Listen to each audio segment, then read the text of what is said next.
Hi, Robert. Hi, Eric. How are you? I'm doing well today. How are you doing? I'm pretty good. I have to say Great. it's a hot day where I am. So anyway, where are you right now? You're back at school, aren't you? Yeah, I'm currently here in Indiana where it's not as hot. It's a little cool, feeling very fall. But yes, I'm here, Indiana State, pursuing my graduate studies in a Which master's. I am so impressed. I am so impressed by anyone that goes back to school, but the fact that you are there and you are committed to, and you're almost done too, right? Yes, well, currently in my second year, so I'll be done in May. Wow. Again, I have to applaud you. I wasn't the best student. I love school, but I just wasn't the best student. So when I hear of someone who said, you know what, I'm committed, I wanted to go back, um, and it gives me hope. How's Yeah, that? Because I believe, listen, I believe education is one of the greatest resources and powers that we can have, and to be informed. And that's kind of part of the reason, right, why we're here today to talk about this. And so absolutely. I figured, why don't we just jump right in? So Okay. in recognition of National Gay Men's HIV Awareness, which was this week, we are here to talk about the Elizabeth Taylor AIDS Foundation initiative, HIV is Not a Crime. Yeah. So until you and I had a chat and I was able to join an original Zoom meeting, I did not know about this. I had no idea that it was still it was still a crime in 32 states, right? You could be charged with a crime simply for being HIV positive, which again, I had no idea. Yeah, and neither did I. When this happened, typically when people are diagnosed, they're not, I mean, they're in a state of shock. So they're probably, if they are told about a law, it's not registering with them. For me, it was more so I was told that I could go on and have a healthy life. Right. In most people, when they're diagnosed, they're not automatically given the skills of how to negotiate disclosing their HIV status. And so there's so many things that people have to sort of assess in terms of living with a new diagnosis or with the virus that the law would be the last thing that you would be thinking of.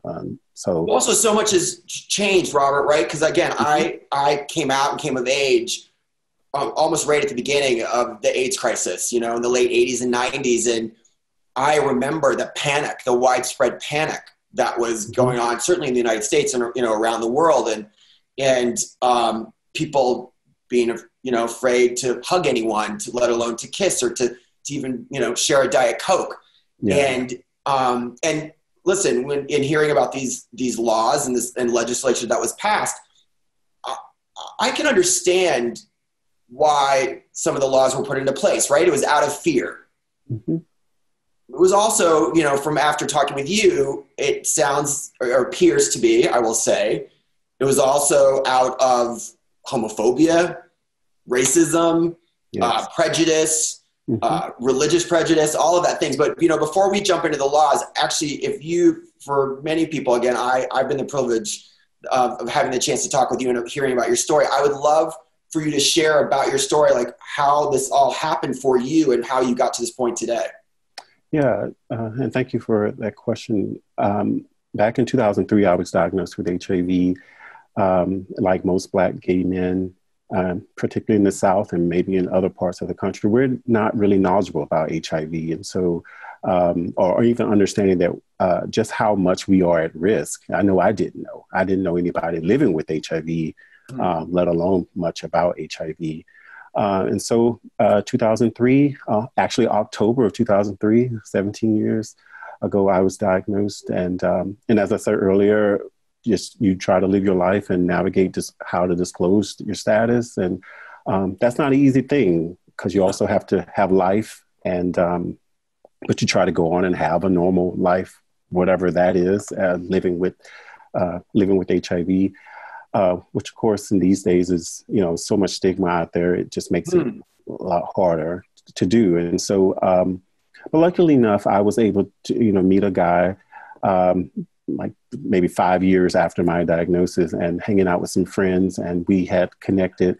And basically had a discussion around whether we were going to actually engage sexually or not. And so, of course, we did. We made the decision to do that.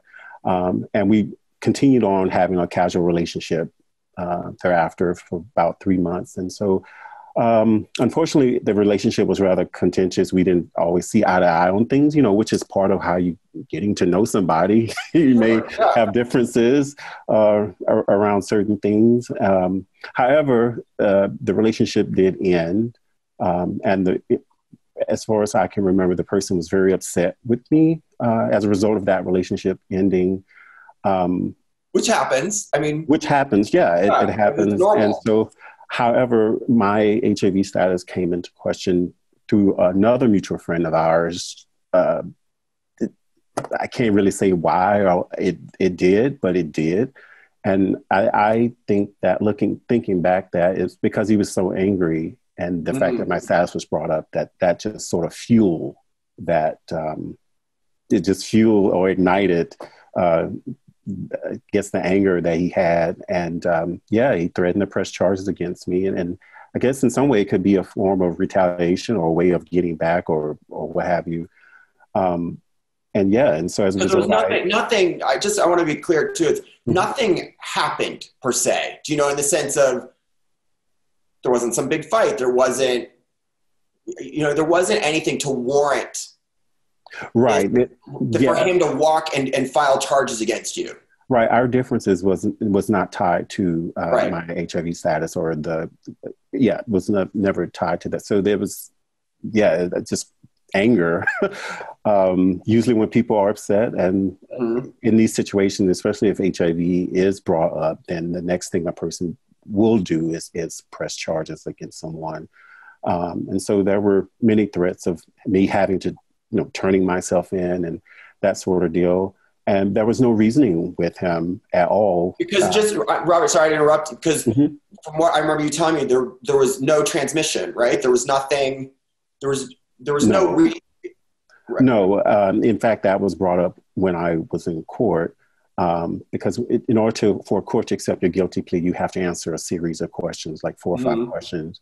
And one of the questions addressed whether I knew something about, I can't remember the question exactly, but I remember I couldn't answer it because I was like, I wasn't for sure whether or not I actually transmitted HIV to him. And so I remember the prosecutor saying, well, we never said that,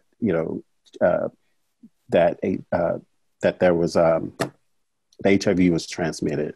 Right. And so, which is what's messed up about this whole thing, is that most people living with HIV in these situations, there's a very low percentage of transmission that actually happens in these cases. But if you read the media or watch the media around these cases, you would think that every instance is where HIV is actually transmitted, and it's really not. But the media does not follow up on these stories, right? To say, oh, that person had an undetectable viral load, which means that they cannot transmit the virus to someone.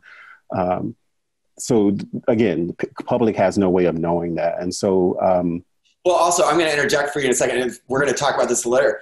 Part of it, too, it's a lot of public perception is still, we'll say, outdated. Right? I think it's from a time where if someone was HIV, that they were dirty or they deserved it, or some, they just weren't good people. And so even today, or when it happened with you, or even today in 2020, there still is that kind of outdated, doesn't match science kind of perception of someone with HIV. And I know we're going to talk about that in a little bit. And I just wanted to put that out there in your story, that even then there still is this, they believed your accuser, and that, you had malicious intent, so to speak. Absolutely. Yeah, I'm glad you brought that up, because most people in court, one would be like, oh, why would anybody be having sex with an HIV positive person? And the reality is that people are, and that does happen, and there's nothing wrong with that. However, safely. That's the other thing. And safely. Yeah, absolutely, safely. And but the times don't reflect the science.